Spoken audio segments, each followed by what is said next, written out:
এই যে দেখছো বন্ধুরা, রান্না টান্না কমপ্লিট হয়ে যাচ্ছে। তাড়াতাড়ি করে নিচ্ছি, কারণ এখন মায়ের কাছে ছুটে যেতে হবে। আবার মাকে খাওয়াতে প্রায় 1 ঘন্টা লেগে যায়। এই যে চিতল মাছ ছিল, চিতল মাছের মাথা, লেজ, ওগুলো টুকরা টুকরি কী ছিল ওগুলো দিয়ে আমি আলু দিয়ে আর কাঁচা টমেটো দিয়ে একটা ঝোলের মতো বানিয়ে নিলাম। বুঝছো, ঝোলের মতো বানিয়ে নিলাম। আজকে আর বাজারে পাঠাইনি, বলছি যে আজকে আর বাজার টাজার করতে হবে না, যা আছে তা দিয়েই করবো। বাজার আনলে রান্না করতে অনেক টাইম লাগবে, আর খুব তাড়াহুড়া রান্না তো, সব সময় রান্না করার মনটাই থাকে না। কিন্তু মাঝে মধ্যে ভিডিও না দিলে মনটা ভালো থাকে না, এটাও একটা কথা, তাই না বন্ধুরা? আর এদিকে বেগুন ভর্তা বানাবো, মানে পাঞ্জাবি চাটনি বলে এটাকে।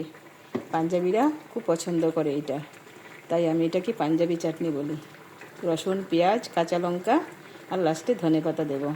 আর বেগুনটাকে না একটু করে নিয়েছি, মানে তাওয়াতে একটু মানে তেল ছাড়া, মানে ড্রাই করে তারপর এটাকে এই যে একদম ফেটিয়ে দিয়েছি। একটু হলুদ দিয়েছি, কাঁচা লঙ্কা দিয়েছি, হলুদ, কাঁচা লঙ্কা আর ধনেপাতাটা লাস্টে দেব। আর পেঁয়াজ রসুন তো দিতেই হবে।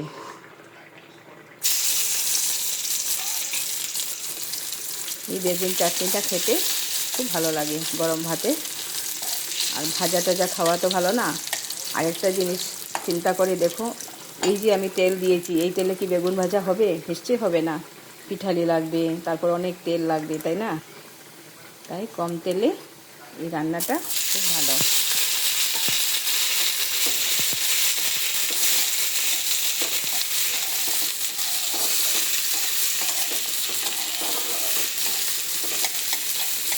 পেঁয়াজটা একটু কাঁচা কাঁচা থাকলেও কথা নেই, কারণ এটা তো ভর্তা টাইপ না।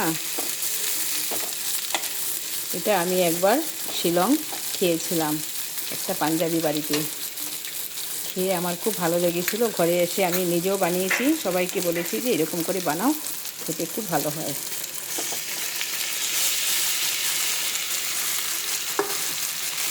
নেড়ে চেড়ে নামিয়ে নেব। নুন হলুদ সব দিয়ে দিয়েছি, শুধু নাড়ানাড়ির পালা। এই যে নাড়বো আর ভালো করে এটাকে মিক্সড করব। তারপর হয়ে গেল আমার পাঞ্জাবি চাটনি। পাঞ্জাবিরা এই চাটনি খেতে খুব পছন্দ করে, ওরা রুটির সঙ্গে, গরম ভাতের সঙ্গে, সব কিছুতেই এই চাটনিটা ভালো লাগে। আমি যখন প্রথম খেয়েছিলাম না, তখন মানে একদম মুখে লেগে গেছিল, তাই ঘরে এসে বানালাম।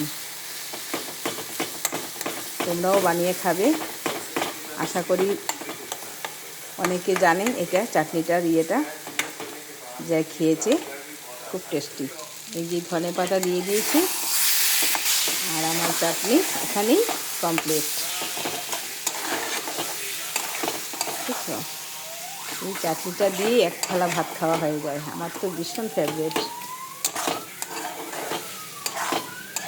আর মায়ের জন্য আজকে মাগুর মাছ দিয়ে, কালকে শিং মাছ দিয়েছিলাম, আজকে মাগুর মাছ দিয়ে, পেঁপে দিয়ে, আলু দিয়ে একটা পাতলা ঝোল।